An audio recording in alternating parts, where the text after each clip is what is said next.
If there is only one sentence you can take with you from here on out, author Charlie Harary wants it to be this: you have all the resources you need to succeed.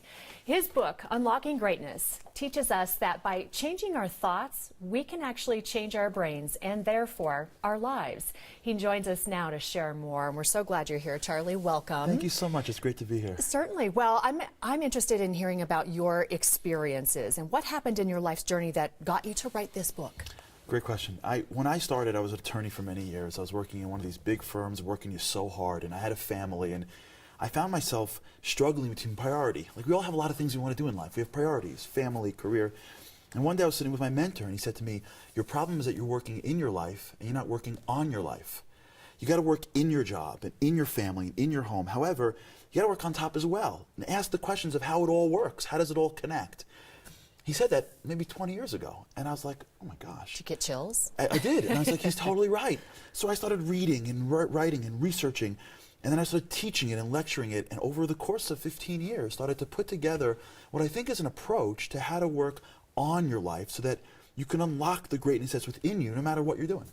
Okay, so what is it about our brains that stands in the way of our own success? So what makes us uncomfortable to go to that place? So the way our brains works, this is the work of a man named Jean Piaget. Everyone's brain has in front of it like a filter. It's called a schema. So what you see in front of you isn't actually the reality, it's through the filter of your brain, of the schema.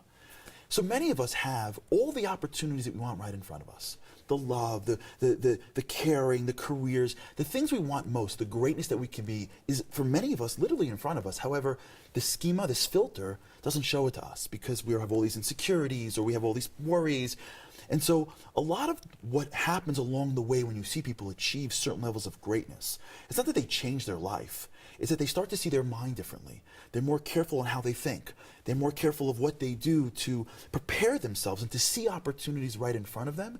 And when you work on the schema, the mind, what will happen is a lot of the things you're looking for are really right in front of you the whole time. Okay, so I want to bring this down to a little bit of a personal level. So when I think of the discipline of the mind, I think of an athlete. I was an athlete in high school and college, did track, high jump, long jump. And it was not those glory stories that motivate me. It was the ones that were the folks who had obstacles that made me feel like I could do better for myself. And you say that's a pretty common thing, to think not of the glory stories, but really of the obstacles of others or yourself. That's exactly right. I'm so happy you just brought that up. Because so many people see the word greatness and they think, oh, I know what greatness is. You know what it is? It's a gold medal, right? It's a podium.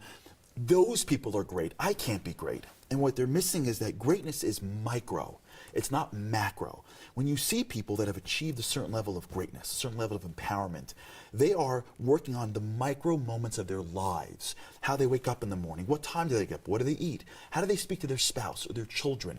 When you live your life always pushing yourself to overcome the small challenges, I bet you in your athletic career, you were coached, don't worry about the race, worry about this one move, worry about this one race, this one technique. Because that's where you find greatness.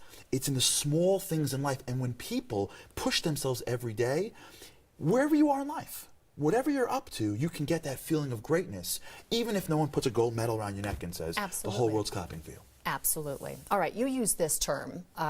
What's self-determination theory? Self-determination theory is a theory created by a man named Richard Ryan and Edward Deci, two researchers. And what they realize is that individuals have certain core needs to feel fulfilled.